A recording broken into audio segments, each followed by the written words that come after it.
What about the cost of dieting? What about the cost of not dieting?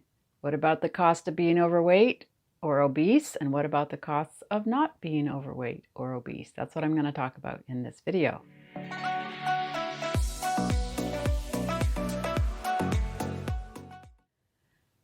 So, what about the costs? I know I've heard people say, oh, it's so expensive to eat organic, and buying groceries is frustrating because you want to eat the grass-fed beef. You want to eat the free-range eggs, which I call happy eggs. And yes, those are more expensive, but let's look at the bigger picture. When I was 80 pounds overweight, so 210 pounds, and I'm pretty sure I was higher than that because I just had stopped weighing myself. So let's just say the weight that I was at, 210 pounds, and I'm 130 pounds now. So that's 80 pounds difference. 80 pounds is around a 12-year-old's weight. So if you think about me standing here and a 12-year-old standing, or me sitting here, a 12-year-old sitting next to me, I was maintaining the weight of a whole nother person. Like, that's just a weird concept to think about, that I was keeping alive an 80-pound person, like for year after year after year. I was feeding that person.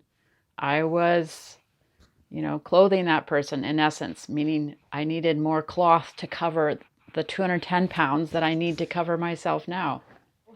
If I think about that, is it more expensive to buy organic food, free-range eggs, or free-range chickens that lay the eggs, than it is to feed an 80-pound person that I was maintaining that 80 pounds on my body? Well, logically, no, because an 80-pound person actually eats a significant amount of food to maintain the 80 pounds that they weigh. And so when I started losing the weight, I started realizing I wasn't buying as many groceries because I wasn't eating as much food because I wasn't as big a body. So my food bill did go down. Now, I alternated that sometimes by buying a bit healthier meat or the happy eggs. Thankfully, Costco sold the happy eggs, the free-range eggs.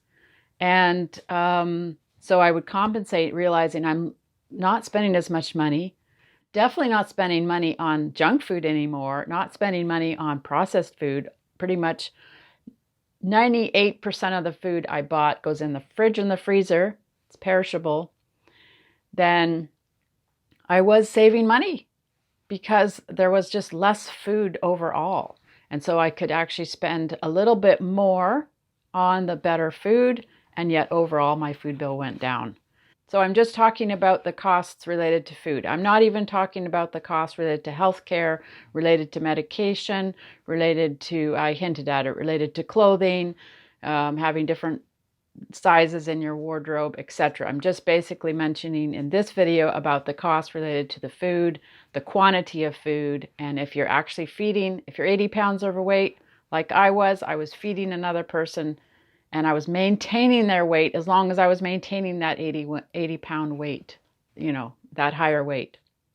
So the costs were less. Once I stopped feeding that extra 80 pounds, the cost went down. It's just logic. It's just numbers. So the cost is less when I lost the weight. Thanks for watching.